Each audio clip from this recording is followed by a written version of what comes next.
আজ আমরা কথা বলবো ফার্স্ট অভিশাপটা কি। ভানগড়ে একটা তান্ত্রিক ছিল যার নাম হলো সিংহিয়া। সিংহিয়ার ভানগড়ের রানী রত্নাবতীকে খুবই ভালো লেগেছিল এবং সেই সিংহিয়া যখন রানীর সঙ্গে দেখা করতে যায় তখন সে দেখা করতে পারে না। কারণ কি, তখন ছিল উঁচু জাত এবং নিচু জাতের ভেদাভেদ। তাই যখন দেখা করতে পারলো না সিংহিয়া, তখন সে সাহায্য নিল ব্ল্যাক ম্যাজিকের। সিংহিয়া জানতে পেরেছিল রানী তার ত্বকে একটা তেল লাগাবে।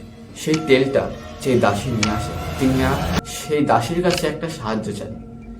সাহায্য চেয়ে বলে রানী ত্বকে যে তেলটা লাগান সেই তেলটাকে সিংহিয়ার কাছে এনে দিতে।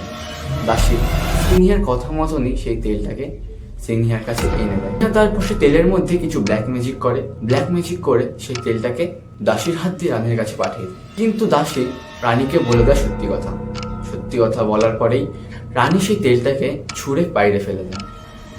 আর এমন বলা হয় সেই তেলটা গিয়ে পড়ে একটা বড় পাথরের উপরে। সেই পাথরটা তারপর গড়াতে গিয়ে সিংহিয়াকে চাপা দিয়ে দেয়। তান্ত্রিক সেখানেই মারা যায়। কিন্তু এখানে ঘটলো কিছু আলাদা ব্যাপার। তান্ত্রিক তো মারা গেল, কিন্তু তান্ত্রিক মারা যাওয়ার আগে ভানগড়কে দিয়ে গেল একটা অভিশাপ। সেই অভিশাপটা কি? সেটা হলো, তান্ত্রিক বলেছিল আমি মারা যাওয়ার পরে এই ভানগড়ে আর কেউ বেঁচে থাকবে না। ঘটলো কিছু আশ্চর্যকর ব্যাপার। রানী এবং অন্যান্য মানুষরা এক যুদ্ধে মারা গেল। এটা ছিল তান্ত্রিকের প্রথম অভিশাপ। এর পরে যে সেকেন্ড পার্ট আসছে, ওটা যদি জানতে চান তবে কমেন্ট করুন সেকেন্ড পার্ট।